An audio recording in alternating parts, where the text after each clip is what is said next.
Hello students, welcome to another video. आज की video में हम लोग डिस्कस करने वाले हैं a room of one's own by Virginia Woolf. ये वर्क बहुत ही ज़्यादा फेमस है क्योंकि वर्जीनिया वुल्फ का फेमिनिस्ट राइटिंग में बहुत बड़ा नाम है।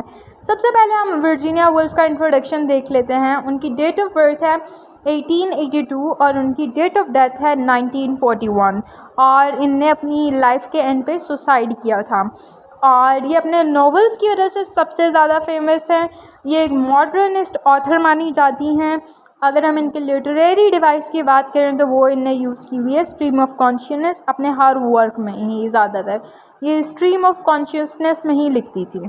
अ रूम ऑफ वंस ऑन को अगर हम देखें तो ये एक ऐसे है जिसके 6 चैप्टर्स हैं। इसको लिखा गया था 1928 में और इसको बाकायदा पब्लिश किया गया था 1929 में। बेसिकली ये 2 लेक्चर्स थे जो कि डिफरेंट कॉलेजेस में दिए गए थे। पहला न्यूनहम कॉलेज था और दूसरा गिरटन कॉलेज था, कैम्ब्रिज यूनिवर्सिटी के वुमेन कॉलेजेस। वर्जीनिया वुल्फ ने मेटाफर को बहुत अच्छे से यूज़ किया है इस वर्क में सोशल इनजस्टिस को एक्सप्लोर करने के लिए। इस वर्क में ये फेमिनिज़म पर, वुमेन पर, लिटरेचर पर और एजुकेशन पर बात करती हैं। उसी के साथ साथ ये सोसाइटी में जेंडर इनइक्वालिटी पर भी बात करती है। वुमेन आइडेंटिटी के बारे में बात करती हैं, राइट फॉर राइटिंग के बारे में बात करती हैं, वुमेन फिक्शन और ये सब के बारे में बात करती हैं। अब यहाँ पर मैं आप लोगों को इसकी मेन स्टोरी बताती हूँ। इसके पीछे एक कहानी भी है जो कि शायद किसी ने बताई नहीं, तो चलो शुरू करते हैं। इस स्टोरी में हमारे पास 4 मैरी नाम की लड़कियां हैं। पहली है मैरी बेटन, दूसरी है मैरी सेटन, थर्ड है हमारे पास मैरी हैमिल्टन और फोर्थ है हमारे पास मैरी कार्मिकल। अब यहाँ पे 2 मैरी बैठ के वेट कर रही होती हैं एक और मैरी का, और एक मैरी है जिसका नाम है मैरी हैमिल्टन। वो अकेली एक जगह पे बैठी हुई है और वो बहुत परेशान है क्योंकि उस पर इल्ज़ाम है कि वो किंग के बच्चे की माँ बनने वाली थी और इसने वो बच्चा खुद ही मार दिया है। अब ये एक धुंधली सी स्टोरी है जिसकी ना कोई प्रॉपर स्टार्टिंग है और ना ही एंडिंग। और ये बता के जो हमारी वुल्फ हैं वो कहती हैं कि जैसे कि हम सब जानते हैं कि एक जो औरत है वो भी उतनी ही काबिल है कुछ भी प्रोड्यूस करने के जितना कि एक आदमी, और उसको आज़ादी होनी चाहिए। अगर फीमेल को आज़ादी होती तो वो विलियम शेक्सपियर जैसे वर्क्स लिख देती, लेकिन पास्ट में और प्रेजेंट में हमेशा ही वुमेन राइटर्स को बहुत ज़्यादा लिमिटेशंस फेस करनी पड़ी। यहाँ तक कि जो वुल्फ के फादर थे वो भी यही कहते थे कि जो मेरे बेटे हैं सिर्फ वही स्कूल जाएंगे, बेटियाँ नहीं जाएंगी। यहाँ पे हमें वो पैट्रियार्कल सोसाइटी के बारे में बताते हैं कि उनने उससे कैसे ट्रीट किया वर्जीनिया वुल्फ को खुद।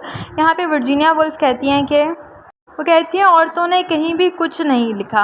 अगर औरतों के बारे में लिखा भी गया है तो वो सिर्फ मेल राइटर्स ने ही लिखा है। आखिर ऐसा क्यों? ये क्या नाइंसाफ़ी है? उनको अच्छा बुरा जो भी बताते हैं आदमी ही क्यों बताते हैं? वो खुद अब ज़ुबान रखती हैं, वो खुद इख्तियार रखती हैं, वो खुद कैपेबल हैं, तो वो खुद क्यों नहीं बताती अपने बारे में? उनको ये राइट क्यों नहीं दिया गया कि वो खुद लिख सकें? और यहाँ पे वो अपनी रियल लाइफ की कंडीशंस बता रही है कि ना मैं कुछ सीखूंगी, ना मैं कुछ लिखूंगी, ना मैं कुछ प्रोड्यूस कर सकूंगी। आखिर मेरे पर ही इतने लिमिटेशंस और रिस्ट्रिक्शंस क्यों हैं? यहाँ पे एक और वो कहानी लेके आती हैं जूडिथ शेक्सपियर की, जो कि ये इमेजिनरी बहन बनाती हैं शेक्सपियर की, और कहती हैं कि ये भी शेक्सपियर जितनी काबिल होती लेकिन इनको उस टाइम राइट नहीं दिया गया। अगर हम लोग अपने लिए आवाज़ उठाएं और हम बोलें और हम लिखना शुरू करें तो ज़रूर हम उस जूडिथ शेक्सपियर को दोबारा ज़िंदा कर सकते हैं। विलियम शेक्सपियर ने अपने आप को तो बना लिया लेकिन अपनी बहन को आगे नहीं बढ़ने दिया, जिसकी वजह से वो अपने घर को छोड़ के लंदन चली गई। वहाँ पे वो हरेस्ड हुई, लोगों ने उसका मजाक बनाया जब उसने एक्टर बनना चाहा, और जब वो एक्टर बनने ही वाली थी तो वहाँ का जो एक्टर मैनेजर था उसने उसे प्रेग्नेंट कर दिया ये कह कर के वो उसकी मदद करेगा, जिसकी वजह से उसने अपनी ही जान ले ली और उसको रोड के साथ दफना दिया गया जहाँ से हाथी और जानवर गुजर के जाते थे। और जो विलियम है वो ज़िंदा ही रहा और उसने अपनी लेगेसी बनाई और बहुत तरक्की याफ्ता बन गया वो। और यहाँ पर जो हमारी राइटर हैं वुल्फ, वो और भी बहुत ज़्यादा लड़कियों के कैरियर की बात करती हैं, जिसमें एफ्रा बेन है, जेन ऑस्टिन है, ब्रॉन्टी सिस्टर्स हैं। ये तो रियल नेम्स हैं, ठीक है। इन सब के बारे में बात करती हैं कि इनका करियर जो है वो और भी ज़्यादा ब्राइट होता अगर इनको सपोर्ट दी जाती। इनको सप्रेस्ड किया गया, इनको लिखने से रोका गया, और जितना वर्जीनिया वुल्फ को रोका गया है ना एज अ फेमिनिस्ट राइटर, उतना तो शायद ही किसी और को रोका गया हो। इनके साथ बहुत बुरा हुआ था वर्जीनिया वुल्फ के साथ, लेकिन फिर भी इनने लिखना नहीं छोड़ा था। यहाँ पर इन्हें एक और भी बात की थी, a woman must have money and a room of her own if she is to write fiction. एक औरत के पास उसका अपना कमरा और पैसे होने चाहिए ताकि वो लिख सके।